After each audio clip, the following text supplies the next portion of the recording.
જિલ્લાની સરહદે આવેલ ગળતેશ્વર તાલુકાની બેડપ પ્રાથમિક શાળા વધુ એક વખત વિવાદમાં આવી છે। વાલીએ શાળાના શિક્ષકોનો ગુલ્લી મારતો વિડીયો વાયરલ કરતા શિક્ષણ વિભાગ દોડતો થયો હતો। શિક્ષકો પોતાના અન્ય વ્યવસાયને પ્રાધાન્ય આપતા હોય તેવા આક્ષેપો ગ્રામજનોએ કર્યા હતા। એક વાલી દ્વારા શાળાની મુલાકાત લેવામાં આવી તે દરમિયાન શિક્ષક આચાર્યને લેખિત જાણ કર્યા સિવાય પોતાના અંગત કામે બહાર ચાલ્યા ગયા, જેનો વિડીયો વાલી દ્વારા સોશિયલ મીડિયામાં વાયરલ કરવામાં આવ્યો હતો। જે બાદ જિલ્લા શિક્ષણ વિભાગ દ્વારા સમગ્ર મામલે હવે શાળા અને શિક્ષકો પાસે ખુલાસો માંગવામાં આવ્યો છે।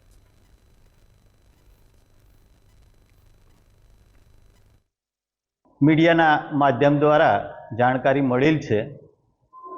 સદર શિક્ષક શાળામાંથી કયા કારણસર ગયેલ છે એની તપાસ કરી અને દોષિત હશે તો આગળની કાયદેસરની કાર્યવાહી કરવામાં આવશે। ના, મેં જાણકારી મળી છે, જાત તપાસ કરી અને હું જાતે ખાતરી કરી અને દોષિત છે તો એની સામે કાયદેસરની કાર્યવાહી કરવામાં આવશે।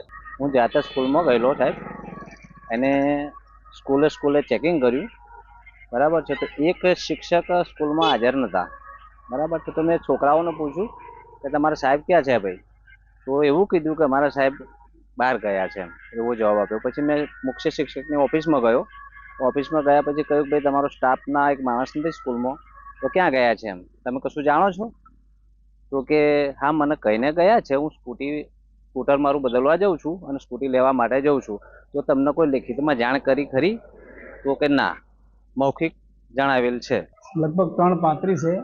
અમારા દિનેશભાઈ જે ધોરણ 7 વર્ગમાં ભણાવે એ સમયે તે ધોરણ 6માં વર્ગ લેતા હતા, ટીવી પણ ચાલુ હતું। એ મને ઉપર હતો, મને પૂછવા આવ્યા કે મારે એક બાઇક છે, મારા એમના કોઈ રિલેટિવનું, એમને સ્કૂટી લાવી હતી, બાઇક આપવું હતું, તો મેં કહું જાઓ। એટલે મને મૌખિક કહ્યું, લેખિતમાં એમણે કંઈ મને એવી મોટી રજા ચિઠ્ઠી આપી ન હતી, એ મુમેન્ટમાં એમની રીતે લખીને